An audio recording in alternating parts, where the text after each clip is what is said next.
vencer o diabo.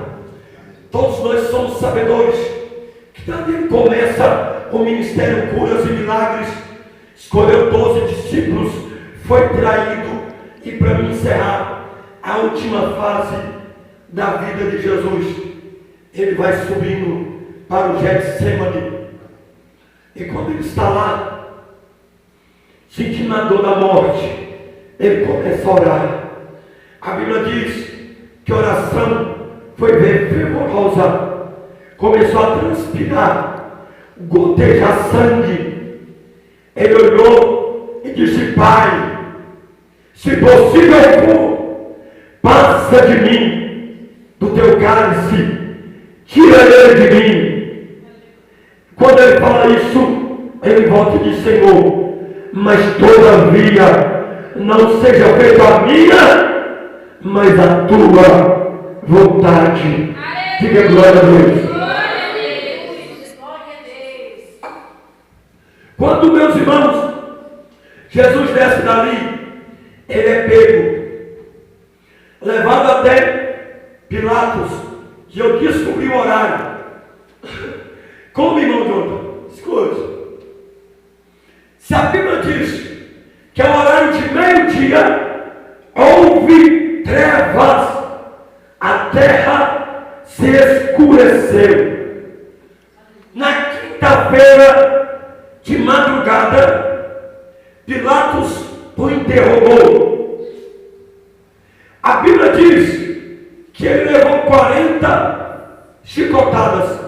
Como? O apóstolo Paulo, pastor Jesus, diz assim como Jesus levou 39 mais uma, eu levei 39 mais uma são 40. Se Jesus levou 40, Paulo diz que ele também levou. O chicote é um chicote chamado em hebraico azorra, chamado em aramaico azorrai, chamado em português, aleluia. Esse chicote era feito com couro de carneiro, com osso amarrado na ponta, 10 pontas em um chicote. Se ele leva 39 mais uma, 40 açoitadas, com aquele couro de carneiro curtido, com o osso na ponta, abria 10 ferimentos. Cada chicotada abre 10 ferimentos. Se ele leva 40, aproximadamente, diz Flávio Joséfo, o judeu ortodoxo que estuda a história a fundo, diz que ele levou 400 chicotadas. Coloca um manto púrpura sobre ele, se prostram diante dele e disse: se tu é rei, salva a ti mesmo. Cuspiram na face dele, e como ovelha muda, nada ele dizia. Pilatos chega até ele e diz: tu és rei dos judeus? Ele olhou e disse: tu dizes, tu falas. Quando ele diz assim, tu falas, ele está dizendo: você acabou de dizer que eu sou rei dos judeus. Pilatos olhou e disse: eu tenho aqui um preso, e como estamos aproximando-se da Páscoa, como de costume, podemos soltar um dentre os presos. Eu tenho aqui Barabás, acusado de homicídio e de pecado contra o Estado. Eu solto Barabás, ou eu solto Cristo, rei dos judeus. 4 horas da manhã, a esposa de Pilatos se levanta, chama ele no canto e diz: eu não conheço esse homem, não sei de onde ele é, mas quando eu penso em dormir, quando eu fecho os meus olhos, eu só vejo ele, eu só contemplo ele. Eu quero te dizer que este homem, ele é santo. Pilatos voltou e disse: eu solto quem? O povo se acotovela, o sinédrio, 70 homens, começa a interrogar e dizer: solta Barabás e a Cristo para nós o crucificará. Pegaram o nosso mestre, e nessa história, 6 horas da manhã, ele vai até Herodes.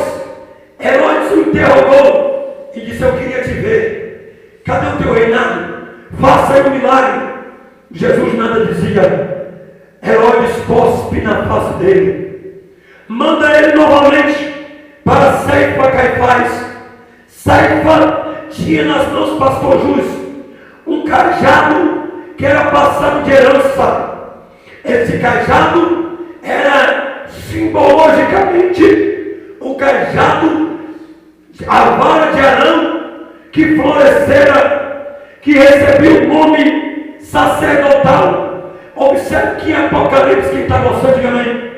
Em Apocalipse, a Bíblia diz que Jesus é o sacerdote eterno. Então tinha a lei sacerdotal. E não sei se você sabe, irmãos, cada sacerdote tinha um cajado na mão, no nome escrito em cima. Só que ele só podia ter autoridade enquanto vinha o outro. Quando Jesus chegou, Caifa Caifás, sacerdote, bateu o cajado no chão e disse: és tu rei dos judeus? E ele disse: tu falas. Ele bateu a segunda vez. Em outras palavras, ele estava dizendo: é para você que eu tenho que passar a autoridade, é você que vai assumir a lei sacerdotal, que Paulo diz em Hebreus 7, sacerdote eterno, que abre caminho ao santuário, em Hebreus 9, que abre um caminho que não for aberto, és tu. E Jesus responde segunda vez: tu falas. Ele quebra o cajado, rasga a roupa sacerdotal e cospe. E nessa história, Jesus já foi cuspido 4 vezes. Ele limpa o rosto e nada dizia. Jesus parte dali até Pilatos. Pilatos agora manda o crucificar. Barabás é livre da prisão. Jesus pega o madeiro, joga sobre a cruz e vai caminhando. E quando ele vai caminhando, a Bíblia Sagrada diz que um certo soldado sirineu que vinha, além do soldado romano, viu um homem chamado Sirineu. Aquele homem que vinha festejar ajuda Jesus a carregar a cruz, mas tem que devolver por um tempo. Chegando agora até o monte Gólgota, o monte Caveira, o povo olhava. São agora 9 horas da manhã do período de caminhada de Jesus, chegando agora ao momento da crucificação. Pregaram o nosso mestre, e há quem diga que foi nas mãos, e eu digo que foi nos pulsos. Pregaram um prego no madeiro nos pulsos de Jesus. Escute. E pregaram, aleluia, glória a Deus, os pés do nosso Senhor. Quando, meus irmãos, aquela cruz é levantada, devido a ser um homem de 33 anos, e naquela época, um judeu, eles eram os homens grandes, as estaturas físicas eram altas. Quando a cruz balança para frente, o corpo dele balança o madeiro, que a cruz que é pregada no pulso sai rasgando até o centro das mãos. O prego que era no pulso para no centro das mãos de Jesus. Ele mesmo olhou, aleluia, para Tomé e disse: veja as minhas mãos, coloca o teu dedo aqui. Quando, ao horário de meio-dia, desde as 4 da manhã, de quinta para sexta, até meio-dia, está essa labuta. Jesus agora dá uma olhada em redor. O povo que recebeu cura foi embora. Os que receberam milagre foi embora. Apenas a mãe dele ali. João está de um lado. Alguns ficaram. O povo chorando. chorava e ele, como ovelha muda, nada dizia. De repente, é a última fase da vida dele, para me encerrar. De repente, o malfeitor da esquerda olhou para Jesus e disse: se tu és filho de Deus, salva-te e a mim também. Salta-te daí e tira nós também. Ele nada dizia. O da direita olhou e disse: esse homem nada fez para estar aí. Ele é inocente. Senhor, lembra-te de mim quando entrares no teu paraíso. Jesus olhou e disse: ainda hoje estarás tu comigo no meu paraíso. De repente, Jesus dá uma olhada, o sacerdote à beira do pinar, houve trevas, e ele deu uma olhada e disse: verdadeiramente, esse é o Filho do Deus Altíssimo. Colocaram uma coroa de espinho na cabeça do nosso Senhor. De repente, ele brada: Deus, perdoe eles, pois eles não sabem o que faz. Novamente, ele dá uma olhada em redor, o sangue vem sobre a boca, alguém pega um vinagre, molha ali, aleluia, e tenta pôr na boca dele, e ele não aceita.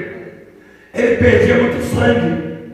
Você sabe quando alguém sofre um acidente, que começa a perder sangue, a primeira coisa que ele pede é água. Sim ou não? Quem já viu? Me dá um pouco de água. Só que não pode beber, porque o impacto da água no corpo, automaticamente a água vai para a circulação e pode causar uma hemorragia. Por isso que os médicos dizem: não dê água. Jesus pediu água, deram vinagre para o nosso mestre, porque o vinagre é amargo. Olha bem o sofrimento dele. Ele nada dizia. Aí ele dá uma olhada e brada em alta voz: Deus meu, por que me abandonaste? Naquele momento, digo eu, Deus estava de costa, porque Deus é amor. Ele não conseguiria ver o filho dele ser crucificado. Naquele momento o céu ficou em silêncio. O Espírito rendeu. Jesus rendeu o Espírito e bradou: Eloi, lama sabachthani, que diz: consumado está. Escute. Jesus desce à sepultura na sexta-feira, meio-dia. No sábado de manhã, tiraram o corpo dele, levaram ao sepulcro, uma pedra e uma rocha, colocaram o nosso mestre. Enquanto isso, em Efésios 4:10, diz que ele pegou o cativeiro da morte e do inferno e colocou debaixo do trono de Deus e deu luz aos homens. Quando, meus irmãos, Jesus agora desce até o inferno, porque a Bíblia diz: não há um só que desceu o mesmo que subiu. Ele vai descendo. Aqui penso eu, e Deus não vai me condenar pelo que eu vou dizer, porque eu tenho base bíblica para o que eu vou falar. Que quando Jesus desceu, ele deu uma olhada, pastor Zuz, viu em cima o seio de Abraão. E sabe quem ele viu lá? Ele viu Jacó, viu Abraão, viu Isaac, Sadraque, Mesaque, Abednego. Nenhum tinha entrado no céu ainda. Não. Só podia entrar no céu quando nascesse um sem mancha, com sangue puro. Eles não iam também para o inferno. E onde eles ficavam? No seio de Abraão. Disse o próprio Jesus que no seio de Abraão, Lázaro viu o rico, e o rico viu a Lázaro. Então dava para ver, de lá dava para ver o seio de Abraão. molha a ponta do teu dedo, põe na minha língua para mim se refrescar, disse o rico. Quem já leu essa passagem, diga amém.